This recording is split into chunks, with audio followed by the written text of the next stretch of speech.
The Great War has reached its fourth bloody year. The German army on the Eastern Front have been victorious. The defeated Russians have pulled out of the war. Years of defeats and government mismanagement has led to revolution and civil war. This is good news for the German army, as now they can turn their attention to the West. German High Command hoped that with freed up manpower, they could push their way through the Allied defences and march right into Paris. But years of blockade and offensive made by the Allies drained Germany's resources. The population is starving and every soldier lost cannot be replaced. Even with Russia pulling out of the war, the United States of America has joined on the Allied side. You can understand how desperate the Germans were, so they were willing to gamble everything on this offensive. In German, it was called the Kaiserschlacht, in English, Kaiser's Battle, also known as the Spring Offensive, as it started in March the 21st, 1918. The Germans took several grounds of Allied line in major battles, but fierce Allied resistance and counterattacks was able to slow their advance, and the arrival of US troops swelling the Allied numbers. German High Command to muster most of their forces to attack a lightly defended French and British positions near the River Aisne. But we're not looking at the majority of the Battle of Aisne, also known as the Third Battle of Aisne. We follow the battalion of the British Army called the 2nd Battalion Devonshire Regiment. But who were the 2nd Devons? The 2nd Devons were a regular army battalion of the Devonshire Regiment, with their barracks in Exeter, and they recruited all over Devon. Started off as a regular infantry of foot, its origins date back to the late 1600s. The regiment was raised to fight against the Duke of Monmouth rebellion. Then it became a regiment of foot known as the 11th of Foot, later the North Devons. They saw service in Ireland, Spain, France, Burma and South Africa, with many battles and honours written on their colours. From the Napoleonic Wars to the French Revolution, the Austrian War Succession, the Spanish War Succession, and the colonial wars in South Africa. The Bloody 11th, as they nicknamed, were earned from the Peninsula War in Spain, proves that this regiment had a proud history. The 2nd Battalion saw service all the way in 1914, taking part in the battles of Loos, the Somme, Passchendaele and the March Retreat. The 8th Infantry Division, which the 2nd Devons were a part of, took heavy beating throughout the German Spring Offensive. French Marshal Foch has recently sent French troops to reinforce Flanders. In return, the 2nd Devons were moved to Aisne to protect the Aisne Canal along with the British divisions alongside their French allies. This was ironic because they were sent to a place of rest and recover. Allied High Command thought this French centre was so quiet there will be no assault made here. Unfortunately for the Allies, the 1st and 7th German Army, commanded by General Ludendorff and Crown Prince Wilhelm, the eldest son of Kaiser Wilhelm, the second objectives were to take Chemin des Dames before American expeditionary forces arrived. This attack will be supported by aircraft, tanks, and elite stormtroopers. Unfortunately for German High Command, the Allies knew they were coming. Those French prisoners saw a mass German buildup in the area. Once they broke out, they returned to Allied lines and reported it to French High Command. Also, a capture of a German soldier told the Allies not only where the Germans will attack, but when. By midnight, the 2nd Devons were in their ground shelters at Bois, a small hill with 2 separate summits about a mile from the Reims-Lyon and Juvincourt road. The name Bois de Buttes did not and still does not appear on any local maps. It was some word applied by a local commander to name a feature of the battle map. Hillocks Wood or Polygon Wood, High Wood or Hill 60 will be a fair translation for that matter. In front of the Devons was the rest of the 8th Infantry Division they were a part of. These were the 2nd Battalion Middlesex and 2nd Battalion West Yorkshires, who held the British front facing the Germans while the Middlesex was middle and Devons were in the rear. On the left was the 50th Division and on their right, the 24th Brigade. There, 600 in total in the 2nd Devons, there were some veterans from 1915 of experience fighting in the Somme, and other reserves transferred from the Territorials battalions and the Devon Yeomanries, but the rest are 18-year-olds. Some, this is their first baptism in fire, most their first and last. A Company was commandeered by Lieutenant Clark. D Company's Lieutenant Tyndall, Battalion HQ with A Company in reserve commanded by Captain Burke, all under the leadership of Colonel Anderson Morshed. While resting at Bois de Butte, the Devonshires were attacked by German artillery, which commenced at 1 a.m. Fire!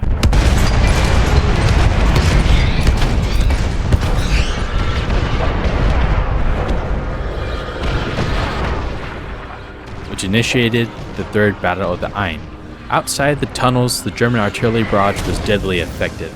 The 2nd West Yorkshires and Middlesex took heavy casualties, as unlike the Devons themselves were relatively safe as they took shelter in deep tunnels. Cope, a soldier of the 2nd Devons, describes the barrage underneath the battlefield as he huddled with his comrades. Flashes stretching as far as the eye could see on either side, such was the concentration of gas that everyone for miles back was wearing gas masks. Meanwhile, the West Yorks and Middlesex battle zones were being annihilated. They were suffering terribly, and in the end, they were overrun by the Germans, and the Germans themselves were now making their way to Bois de Butte. By 3 am, the bombardment ended, and this was the moment that Colonel Anderson Moorhead was waiting for. He ordered the battalions to evacuate the tunnels and occupy the trenches outside. Before they entered the tunnels, it was a nice green landscape with fixed trench positions. After they came out after the bombardment, it has turned into a destroyed landscape with split trees and shell holes everywhere. Trees split, branches torn or twisted, shell holes littered the battlefield. This confused the men in the 2nd Battalion. They struggled to find their positions in the unrecognisable landscape. It also did not help. It was 3 am in the morning, and it was still night time. The smoke and dust of battle reduced visibility. Men were coughing and gasping for air as they left the tunnels. They grabbed on the ends of tunics so they were led out the tunnels to avoid getting lost. W.J. Bright recalls, "We could not move into our proper positions and were ordered to take up the best position we could find, as the trenches had been blown to blazes. We took cover behind bushes on reserve slope on the forward position. In spite of our stubborn resistance, cooks, transport men and all battalion HQ were in action. We were eventually surrounded by the enemy." Chaos can only be described. Not only the 2nd Devons emerging from the tunnels, some unable to find their trenches, they found surviving remnants of the West Yorkshires and Middlesex ran past them, only a few. Reg Rona, who was the few North Devon yeomen who were transferred to the 2nd Devons, who confirmed the distress of the retreating allies. "I always remembered a French officer showing us a map. He was crying like a child, as he kept repeating, 'Paris finit, Paris finit.'" One example of the chaos, D Company emerged from the tunnels, reached its trench and found a group of Germans manning machine guns sitting on one end of it. D Company fixed bayonets and charged forwards to the Germans in the trench. The Germans were caught off by the sudden attack, and the Devonshires successfully cleared the trench of them. After this small victory, this cheered up the lads of D Company, who were young and demoralised by the shelling and general uncertainty. Despite the cases, the 3 companies took firing positions facing towards the Germans, along with Battalion HQ on the rear. Ahead of them was the advancing German army. The German infantry had advanced at 3:45 am. They had speedily overcome the remnants of the 2nd West Yorkshires and Middlesex. The first wave was led by riflemen, after the stormtroopers cleared the first line of Allied trenches. These troops were breakthrough soldiers, to fan out after a breakthrough of the Allied front made by the stormtroopers. The Germans were completely unaware of the 600 men waiting for them. The Devons described the German infantry advance in a huge horde marching towards them. The Germans were so close together it made them easy targets for the riflemen and the Lewis gunners of the Devons. We got into what was left of the trenches. By the time Jerry had started to come over in mass formation, we could not miss. Some of the trenches we could move into were full of dead or badly wounded men, but they were from some other regiment. We carried on until there were a few of my section left. I got a bullet through my left elbow, so it was useless. We tried to get back, passing the CO, Captain Burke, and a tall officer firing away at Cherry. The first German wave took heavy casualties. The rapid-fire SMLEs and Lewis light machine guns did deadly work in the German ranks. But those who made it through the accurate fire of 303 calibers found cover within 50 yards of the Devons positions. From the Germans recovering from the surprise defence of the Devons retreated and regrouped. Then the first wave of riflemen were replaced by a second wave, made up of grenadiers armed with rifle grenades. The German grenadiers took up positions and fired their grenades onto the Devons, taking a heavy toll on the 2nd Battalion. Then, with the surviving remnants of the first waves, the Germans charged forward along with the second wave, but the Germans were met with bayonets, clubs and rifle butts. The two German attacks were successfully repulsed. 5:15 AM, a message reached the 8th Division that the 2nd Devons were holding up all attacks and confidently holding position. One eyewitness describing the battle, merely an island in the mist, an immovable and determined foe, fighting with perfect discipline, and by the steadiness of their fire, mowing down the enemy in large numbers. But this was short-lived. By 7 AM, the German advance against the Devons flank has been successful. The 5th Division was outflanked in the early hours of the battle. The German rapid advance against the French further west, the 5th, and thrust back the exposing left flank of the 8th Division battle zone. Colonel Anderson Moorhead, who was standing up, fighting amongst his men, shooting at Germans with his revolver in his right hand and pointed with his left hand to direct his riflemen and Lewis gunners' fire. Anderson saw his line retreat cut off, and knowing his battalion was isolated, with no orders to retreat, Anderson decided to carry on the fight. The 2nd Devons held their ground on Bois de Butts Hill, but in heavy fighting, as more German troops had been sent to counter the stubborn foe, some of the 2nd Devons were pushing to the south of the Side Canal. But even then, they continued to fight heavily. German aircraft were cooperating with the German infantry and started strafing the 2nd Devon positions. Through the chaos of battle and the strict fighting, some of the platoons of the 2nd Battalion were cut off. This evolved into desperate, isolated incidences of last stands and retreats. Colonel Anderson Moorhead, seeing his position becoming more and more hopeless as Germans surrounded the hill, he sees a group of Royal Artillerymen come towards him, who sheltered with the Devons in the early part of the battle. Here, an account of a Royal Artillery Battery Major, who may be the last man to speak to Colonel Anderson Moorhead, was the last to see the HQ group. I, with those men who had escaped the enemy's machine guns and his fearful barrage, joined the CO of the 2nd Devonshire Regiment, and a handful of men holding on to the last trench north of the canal. They were in a position when they were entirely without hope or help, but they were fighting on grimly, and the commanding officer himself calming right in his notes of the perfect hell of high explosion around him. I spoke to him, and he told me that nothing could be done. He refused all offer of help from my artillerymen, who were unarmed, and sent them off to get through if they could. His magnificent courage and doubtless bearing of determination to carry on to the end moves one's emotions. At 9:30 AM, Colonel Anderson Moorhead, with the majority of the Devons on Bois de Butts Hill, ammunition started to drain. The casualties were heavy, though they were dealing maximum damage on the German forces. Though they were trying their best to help as many troops as possible, Colonel Anderson knew that his men will buy the Allies time and keeping German forces that are desperately needed somewhere else. On the road leading from Chavez Court, Colonel Anderson Moorhead sees a large group of horses drawing German artillery coming up from the road of Chavez Court, who were trying to bypass the Devons to support other sectors of the front. Colonel Anderson Moorhead and Captain Burke led a party of 50 or 60 men from Company HQ down the hill to open fire on the German artillery. The German artillerymen were fired upon by skilled riflemen of the Devons, and on a flat road with no cover, they gunned down every man and horse.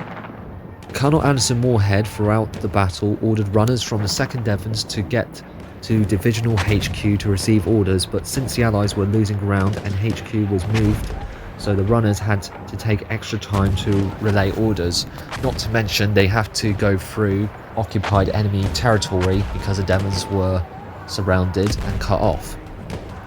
Anderson, knowing his position is unsolvable and ammunition running low, decides to order some of the men to retreat to link up with the rest of the Allied forces and continue the fight, ordering his company to strip the ammunition off their dead comrades and will stay behind to hold off the Germans, giving the survivors a chance to escape, who only had 50 men under his command by this time.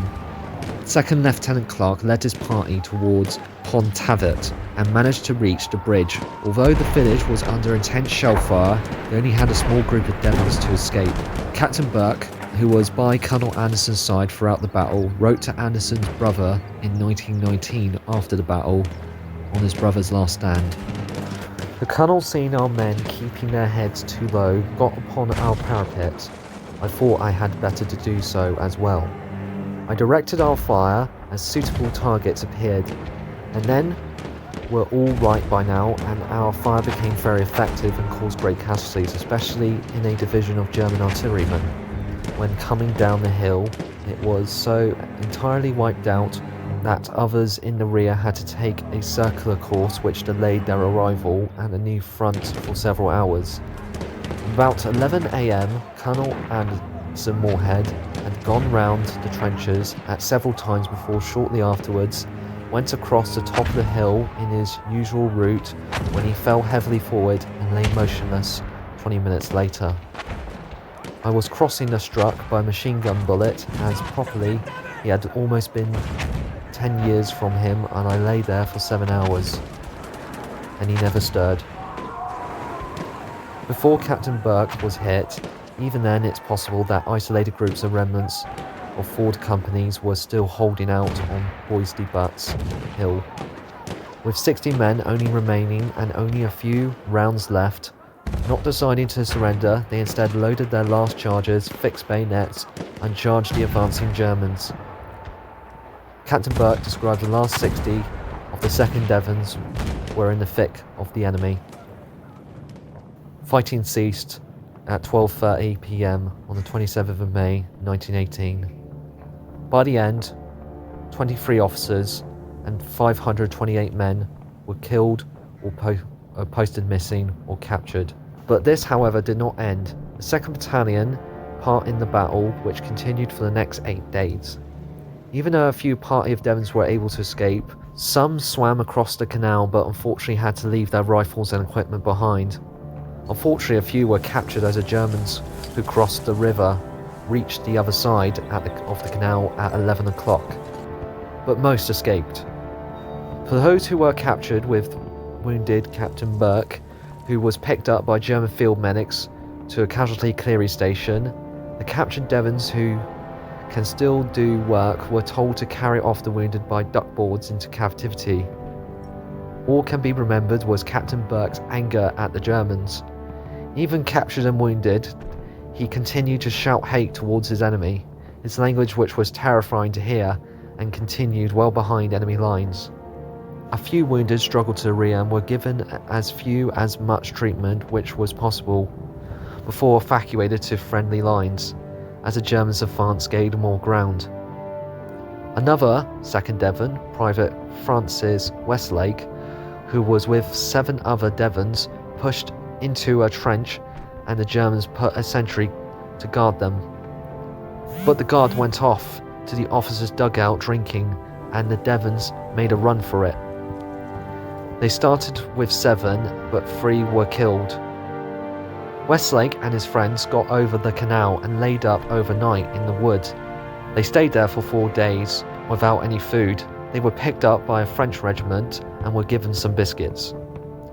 Incredibly, almost miraculously, a further group of the bewildered, shell-shocked young men of the 2nd Devons, for the most part, found their way back to friendly lines and were able to continue the battle, which a number of ways would compare with anything to Bois Hill. These men, who was left of the 2nd Battalion Devonshire Regiment, were just 60 to 40 men. Later, the surviving men of the 2nd Battalion Devonshire Regiment were put into composed battalions, made up of other regiments that took heavy losses and continued to fight in the Third Battle of Aisne. But their sacrifices were not in vain.